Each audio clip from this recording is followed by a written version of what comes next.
Ladies and gentlemen, this is an existential war on Iran. They would like to put an end to the existence of Iran, and we are fighting a heroic, nationalistic, war to just push back, to hit back those aggressors. We have no option, just to hit wherever Americans are originating their attack from. And this is why so we have they are just selling misargument that Iran is doing that because Iran would like that other countries to go and, put pressure on the United States to stop the war. No, it is not our intention. Our intention is what I said. Strategically speaking, this equilibrium has two wings. One wing is that they would like to put an end to the existence of Iran, and the other side of the equilibrium is our response to put an end to their presence in the region. If they would like to have a coexistence with Iran, the rule of engagement is different. They don't want to be in coexistence with Iran, so this is what they get.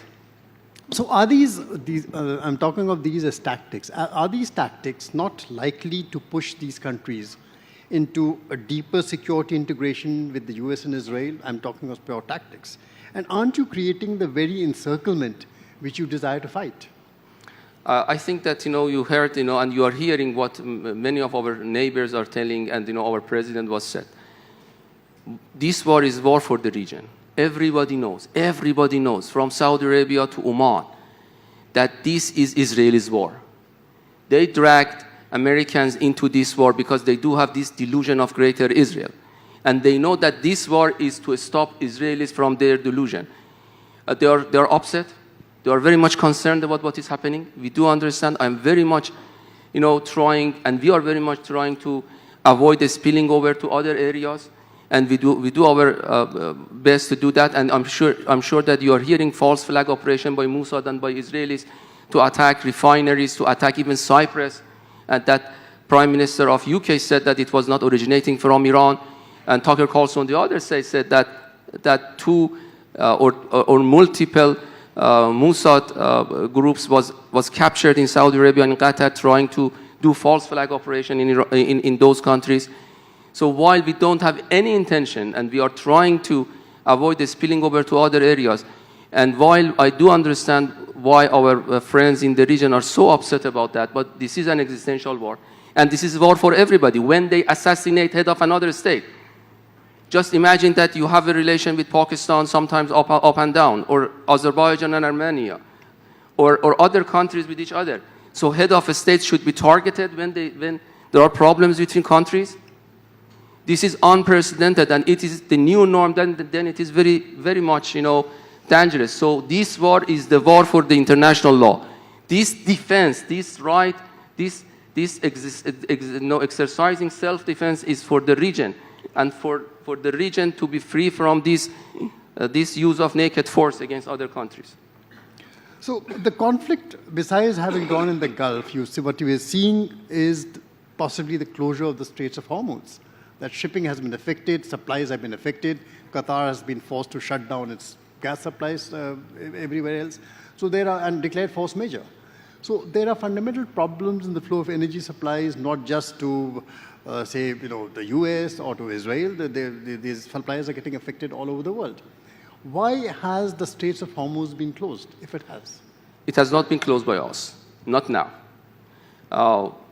If we close it, we are going to announce it. All the declaration which has been made by Iran is very precise, very honest, and very straightforward. We have not yet closed the Strait of Hormuz. Those insurance companies that they have stopped insuring, vessels and tankers, is the main cause of no tankers going through a Strait of Hormuz. Yet we have said that no vessel, no tankers by U.S. or Israeli flag, or those who have been helping them, cannot go through the Strait of Hormuz. We are on the record that we have not closed the Strait of Hormuz, and we have no intention to do that until further notice. If we do that, we are going to announce that, and we are going to do that responsibly. We are anchor of stability. We are anchor of stability in the Strait of Hormuz because we are actually there, and we are also using that. So this is not our policy. This is not yet our decision, and we are very much open to to share if this change with what everybody. about this, the attacks on tankers which are taking place? I think that many of them are one or two incidents happened. One was for with the flag that was one of those flags that was not permitted to go through. The other one was false flag. We are investigating. We told everybody the Aramco was false flag. The Cyprus was false flag. And these sort of things were false flag, and they know that because we shared all the information with those who were actually asking us. Whichever way we look at it, whether from the perspective of the Gulf or the perspective of Iran, are you seeing a fundamental geopolitical realignment taking place in the Gulf area? And what is your end game? What do you see the future geopolitical alignment take shape? There are two parallel but totally different, passes which is going on. The one belongs to the Israeli regime, which is exercising maximum edge over other countries, in which that greater Israel is happening, and you see that, and they would like to, and Americans have joined them actually in their policy of changing the political structure of Iran. By the way, you have to know that President Trump is asking for change in the leadership of Iran, and he says that I have to have voice on that, while he cannot appoint even the mayor of New York.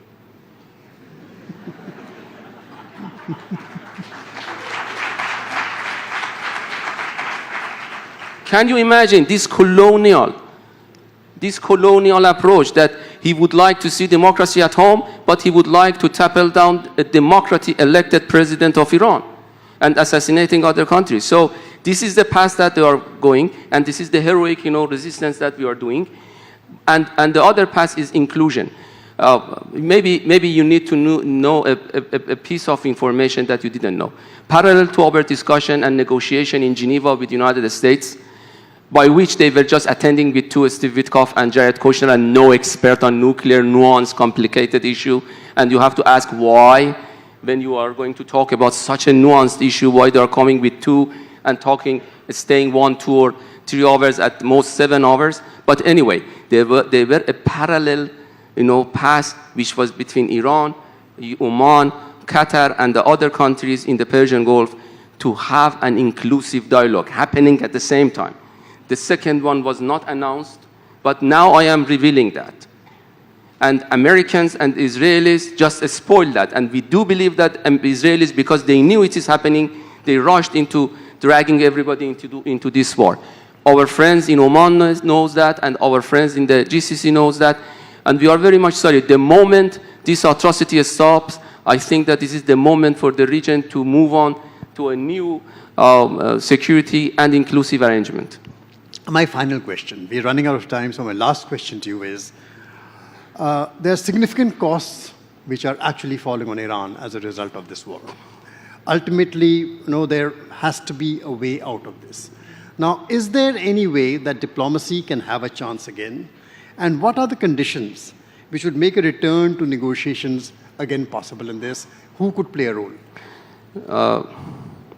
We don't have any strategy or goal in this, in this war. We are just resisting. Give us some hope. I will. We are just resisting.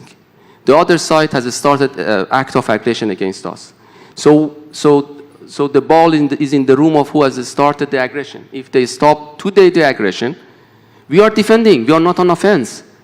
So it is very much quite clear if they want to stop this atrocity today, those who have started the attack, they can do that. We genuinely, we are Iran, we are Persia, we are country of chessmate, and you know that. You are also. Indo-Persian civilization which we are which we share with each other. We are not in American football mentality. We are in chess mentality. So this is what we are doing. They are trying to bullying everybody and just trying spoiling. I think diplomacy down the road is the only option that each country has. I really doubt this administration understands the geniality and also the essence of diplomacy and dialogue and compromise, which means give and take and not dictation. that is the right note in Raisna to end this conversation on. Thank you so much, Dr. Khatibzadeh, for being here, giving us the time. It's been a pleasure talking to you.